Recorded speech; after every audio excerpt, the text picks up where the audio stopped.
Hello everyone, Mike Sloan here with Phat Turtle BBQ and having another educational video, and this one's going to be on ribs.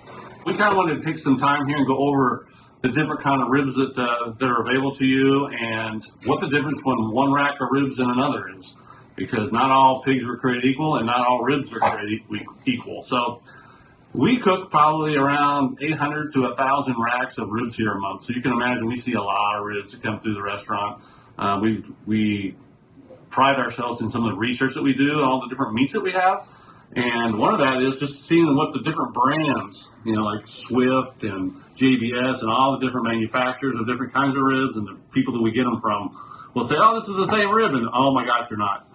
Absolutely not. So a big part of the secret is the quality of the rib you get. And so some people just don't know what a good rib looks like versus kind of a mediocre rib. In Kansas City, we tend to use baby back. At least here at Phat Turtle, we use baby back ribs. They're also called pork loin back ribs. So some people tell us, what's the difference? They're the same. It's just a part of the pig that they pull these things off of.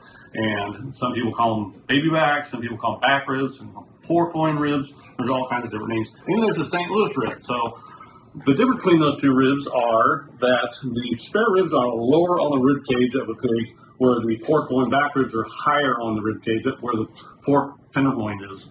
And so you get, it's a muscle like beef tenderloins, or somebody's a venison kind of a person. They always go after the tenderloin or the venison because that's the most tender part of the deer. It's kind of the same way with baby back ribs, or any animal for that matter, that the further up that rib cage you go, the little more tender. The pigs don't use that muscle as much as they use the lower parts of their body's muscles.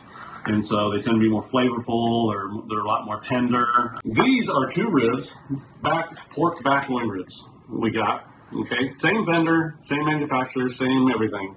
And as you can see between this one and this one, there's quite the difference in size of these two ribs. And so we found that, and we've seen this, and we got to watch these little guys that come in here, because when you grab these things, you can feel how much fat or how much thickness of the meat. These always go, oh, meaty ribs, extra meaty. Well, that's always a good word. You just want to make sure they actually are.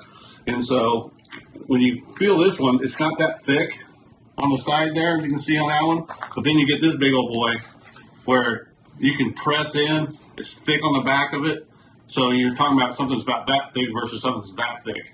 So when we put these in the smoker, we have to pay ultra close to watching these little guys.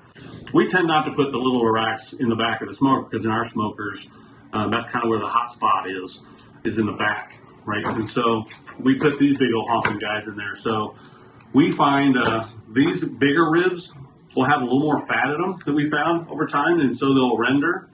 And rendering is a good thing, because that's when all that fat turns into liquid, and that's how you get that nice juicy fall off the bone rib. And so we want to show you these two different kinds of ribs.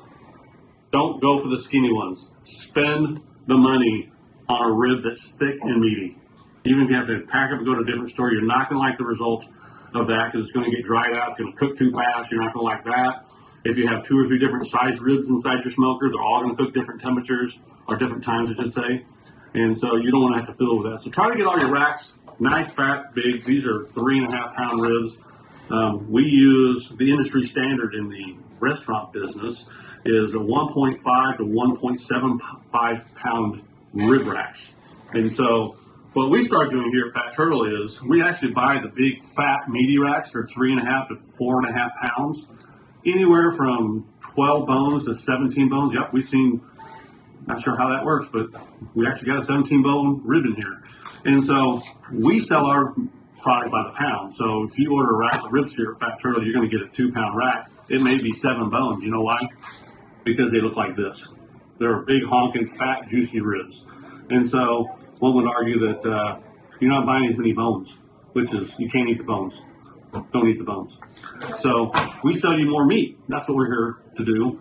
And we find that we just get a much, much better product. And they're big, giant, fat, meaty ribs. Nice and juicy. So that's we're going to go ahead and take these back, and we're going to rub some up for you and show you how we do it here. Going to give away a few secrets, but you know what? We want to make sure that you guys are getting the best result you have at home. If you feel like having a Sunday dinner with your family and you want to cook a mean rack of ribs, we want to show you how to do it. Always want you to make sure you come back here, though.